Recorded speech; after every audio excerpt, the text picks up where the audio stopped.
चलिए, तो अब मराठा में हम लोग देखेंगे क्या, एडमिनिस्ट्रेशन। क्या देखेंगे, मराठा एडमिनिस्ट्रेशन, कि किस तरह से इन्होंने अपना, भाई इतने लंबे समय तक साम्राज्य चला था तो कुछ न कुछ तो इन्होंने भी अपना एडमिनिस्ट्रेशन और सेटअप किया था। ठीक है, तो वही एडमिनिस्ट्रेशन अब हम लोग यहाँ पर इनका देखेंगे। ठीक, तो लिखिएगा, तो लिखिए, देखिए शिवाजी ने एडमिनिस्ट्रेशन सेटअप तो किया था, लेकिन इनका एडमिनिस्ट्रेशन जो था वो बहुत हद तक मुगल से और डेक्कन में जो बहमनी किंगडम था, या बहमनी किंगडम के टूटने, डिक्लाइन के बाद जो भी सल्तनत थी, उससे इनका एडमिनिस्ट्रेशन बहुत हद तक इंस्पायर्ड था। इन्होंने कोई बहुत नया तरीके का एडमिनिस्ट्रेशन तो नहीं बनाया, लेकिन कुछ चीज़ें भी इन्होंने की थी। तो सबको हम लोग देखते हैं कि करके। तो लिखिएगा, लिखिए द एडमिनिस्ट्रेटिव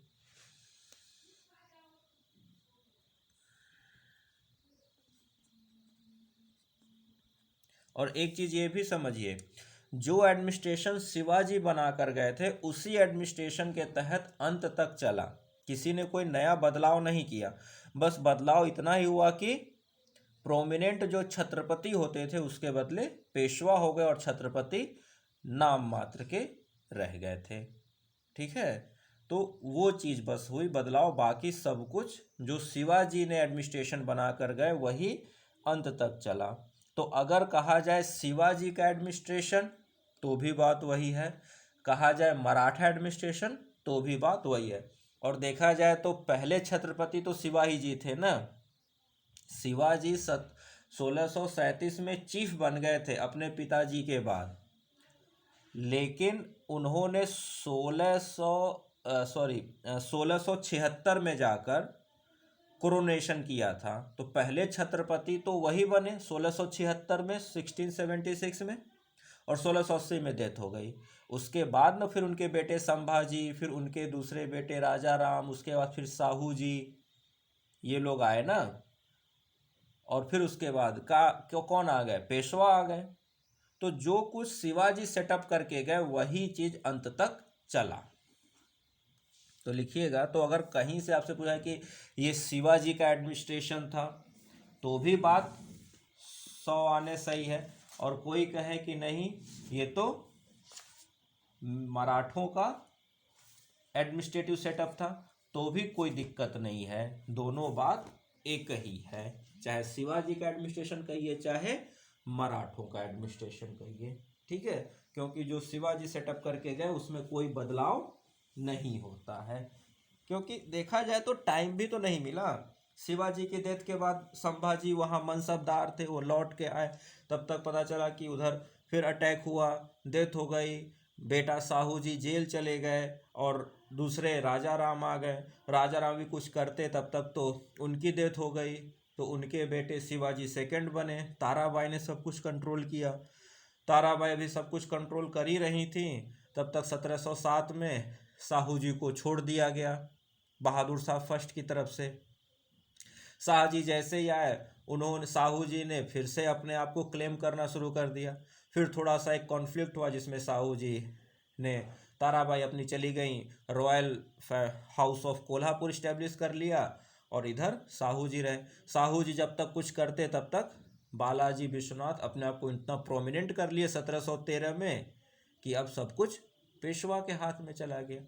तो देखा जाए तो 1776 से 1708 तक, तो 1776 शिवाजी की डेथ 1780, 1780 से 1708, तो 1780 से 1708 तो कोई छत्रपति इस्टेब्लिश रहा ही नहीं ढंग से जो कुछ करे, कुछ नया चीज़ लाए।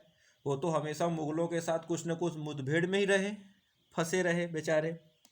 तो जो शिवाजी करके चले गए उसी में मराठे वही चीज़ को अपनाते रहे हमेशा के लिए। लिखिएगा, the administrative system of Marathas was very much influenced by the Mughals and Deccani states ठीक है।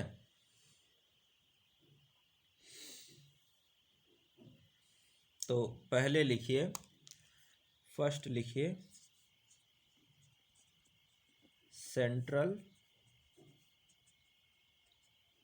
एडमिनिस्ट्रेशन,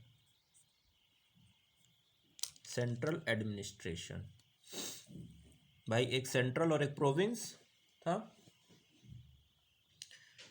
लिखिएगा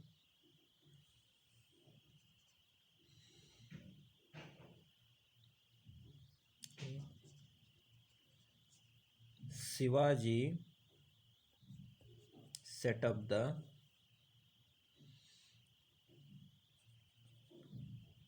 council of ministers called as, क्या कहा जाता था इनको, अष्टप्रधान, called as अष्टप्रधान, क्या कहा जाता था, called as अष्टप्रधान, कॉमा या फुल स्टॉप करके लिखिएगा। नेक्स्ट पॉइंट लिखिएगा, ईच वन was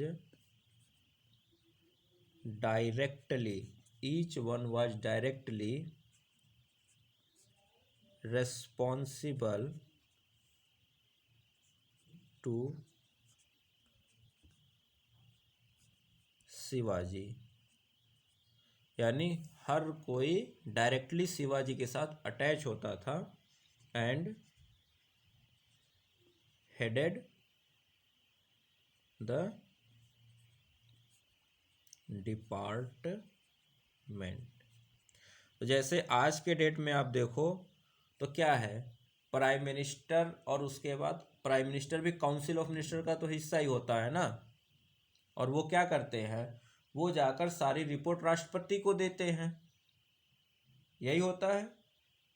तो काउंसिल ऑफ मिनिस्टर का जो मिनिस्टर है, जैसे रक्षा मंत्री, गृह मंत्री, फाइनेंस मिनिस्टर, अपने डिपार्टमेंट का हेड है, वो क्या करता है, वो सारी बातें प्रधानमंत्री को बताता है। तो शिवाजी अगर मान लीजिए प्रधानमंत्री हैं, खैर वो तो राजा थे, तो राष्ट्रपति की तरह उनको समझा जाए, लेकिन एक समझने के लिए कि सारे मिनिस्टर्स क्या हैं, शिवाजी के अंडर हैं, और सब किसको रिपोर्ट कर रहे हैं, डायरेक्ट शिवाजी को, अपने अपने डिपार्टमेंट के हेड होने के बाद। ठीक है, नेक्स्ट पॉइंट लिखिएगा,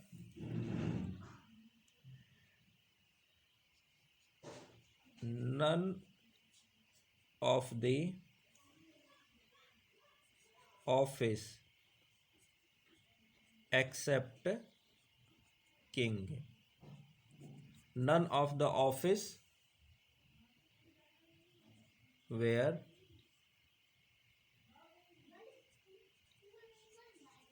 neither hereditary nor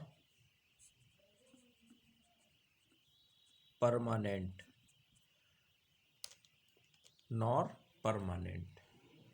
and where also transferable।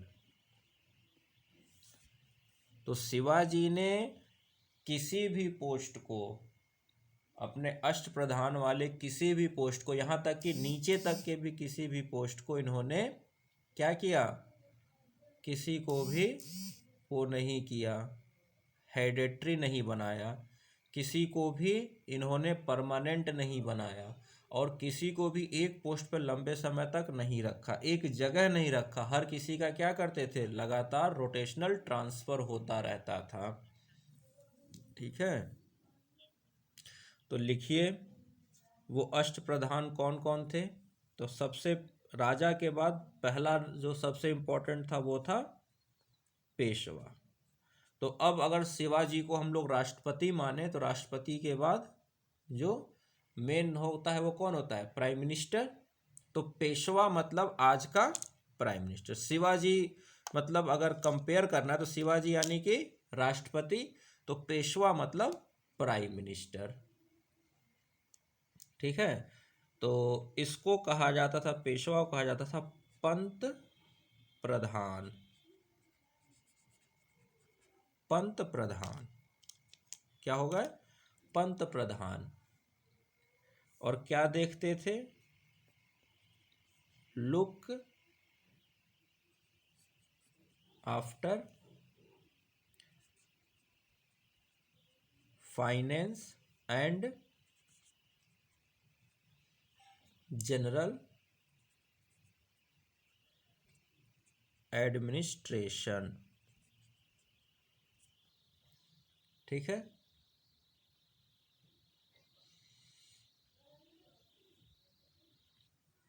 चलिए। तो और अगर चाहिए तो इसको कंपेयर करना है तो किससे कंपेयर कर सकते हैं, लिख लीजिए फंक्शनड, ऐसे लिख लीजिए फंक्शनड मोर एज प्राइम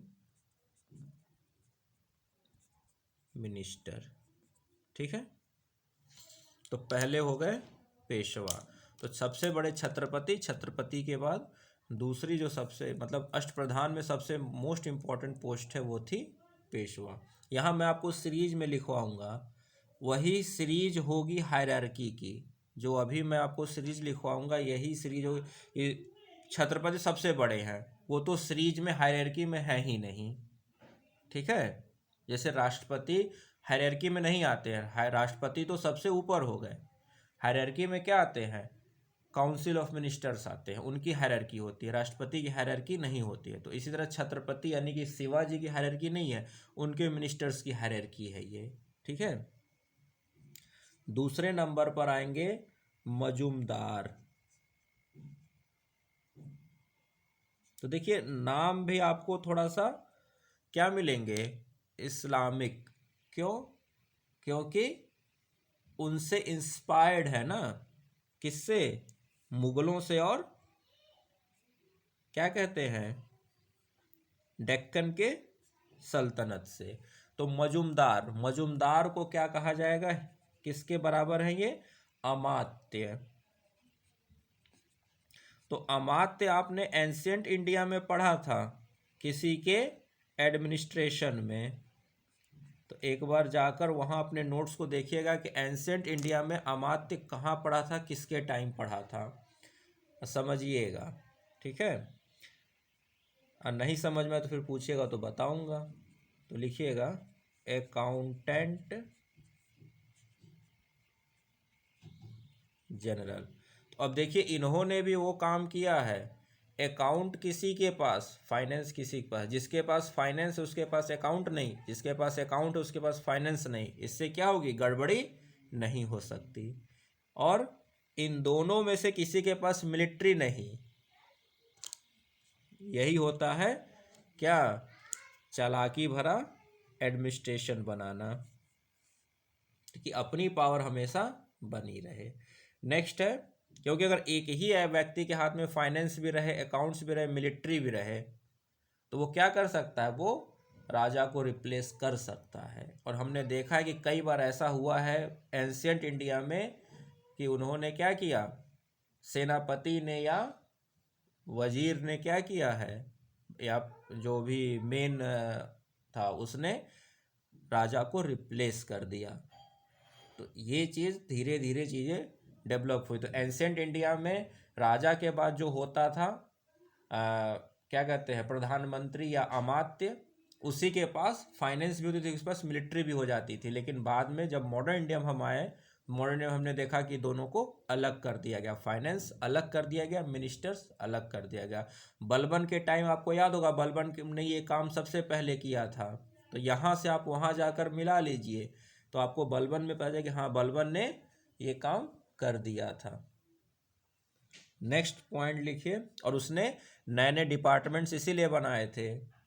ठीक है, तो यही है एडमिनिस्ट्रेशन का डेवलपमेंट। जब आपसे पूछा जाएगा एडमिनिस्ट्रेशन का डेवलपमेंट के बारे में, अगर मान लीजिए आ गया कि आप एडमिनिस्ट्रेशन सेटअप जो आप देख रहे हो आज, इसकी डेवलपमेंट के बारे में पूछ दिया जाए और डिस्कस करने को कहा जाए, तो आपको क्या करना होगा, थोड़ा सा एंशियंट का लिखना होगा कि वहाँ पर जो राजा था उसी का मंत्री जो था उसी के पास मिलिट्री भी होती थी, उसके पास फाइनेंस भी होती थी।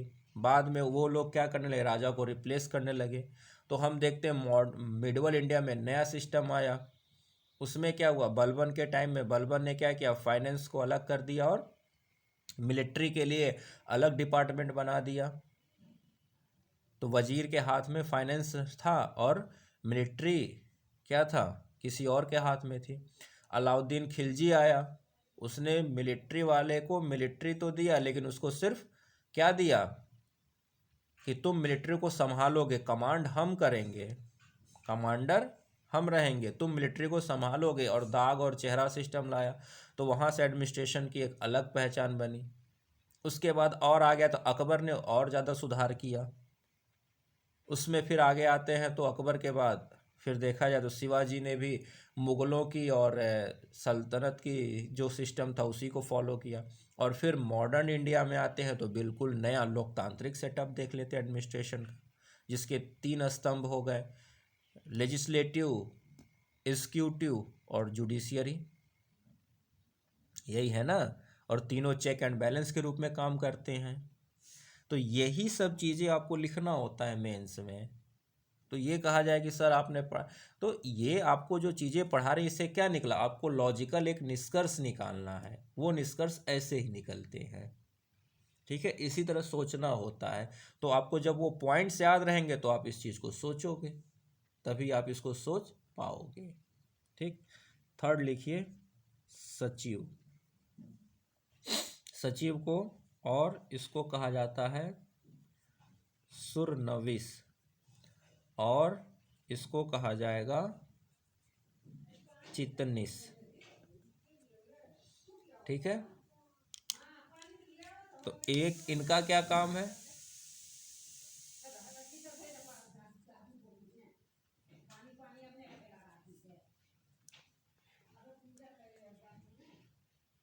जनरल सेक्रेटरी हु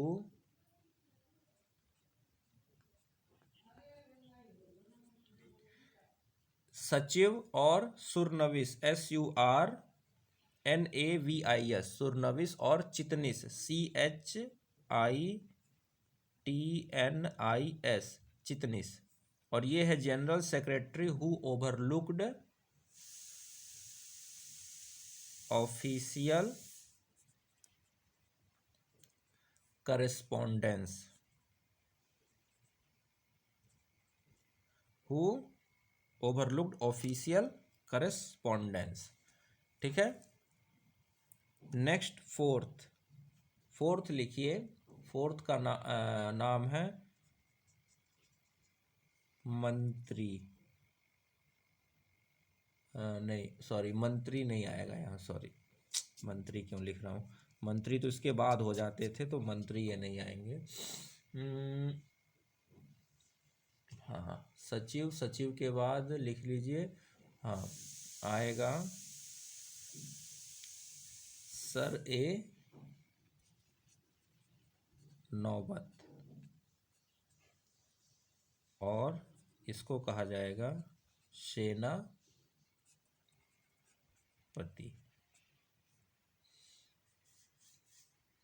ठीक है, तो सेनापति से आपको नाम पता ही चल गया, ये है मिलिट्री कमांडर। लेकिन मिलिट्री कमांडर है तो ये कमांड नहीं करेगा, ये सिर्फ सेना की देखभाल के लिए है। कमांड कौन देगा? असली कमांड तो किसके हाथ में है? छत्रपति के हाथ में है। फिफ्थ लिखिए। हाँ, वाक्यानविश। वाक्यानविश का मतलब हो गया ये इंटेलिजेंस ऑफिसर। इंटेलिजेंस और पुलिस इनके हाथ में है। क्या है? इंटेलिजेंस एंड पुलिस इनके हाथ में है। ठीक, वाक्यानविश 5 हो गए। छठा थे पेशवा, सेनापति, अमात्य, उसके बाद वाक्यानविश, फिर सचिव। सचिव के बाद हाँ आ गया सुमंत। इनको कहा जाएगा दबीर। इनके बारे में लिखिए। ये जो हैं ये हैं master of ceremonies. Master of ceremonies, जो भी रॉयल सेरेमनीज होंगी वो सब यही संभालेंगे। और साथ में फॉरेन अफेयर्स। क्यों? कि भाई बाहर से कोई आएगा मिलने जुलने तो क्या होगा? पूरी सेरेमनी होगी, उनका भाव भव्य स्वागत वगैरह होगा, तो वो सब कुछ कौन देखेंगे? यही देखते थे। सेवेंथ लिखिए। इनको कहा जाता है न्यायाधीश। न्यायाधीश, तो न्यायाधीश नाम से आपको समझ में आ गया ये क्या करेंगे? He will be the responsible for justice. अंतिम न्याय तो अंतिम फैसला तो कौन देंगे? राजा ही देंगे, छत्रपति देंगे, लेकिन हर एक केस उनके पास तो नहीं पहुंचेगा ना। तो क्या होगा? जगह जगह मतलब ये जस्टिस वगैरह के लिए सारा नियम कानून वगैरह बनाना, ये सब काम इनका है। छोटे मोटे केसेस सुनना, जब नहीं सुनवाई होगी, नहीं संतुष्टि मिलेगी, तो फिर वो क्या होगा? लास्ट कोर्ट ऑफ अपीलेट तो राजा का दरबार है। 8वां लिखिए पंडित राव। पंडित राव जो हैं वो क्या करेंगे? तो ये सारे के सारे जितने भी वो क्या कहते हैं पूजा पाठ वगैरह सारे काम यही करेंगे। तो लिखिएगा चैरिटीज एंड कहा जाता है इक्लेसियस्टिकल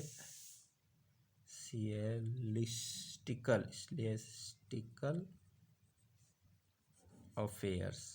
मतलब सारा पूजा पाठ रिलीजियस फंक्शंस वगैरह सब कौन करेंगे? पंडित राव करेंगे। ठीक है, ये इतना लिख लिया।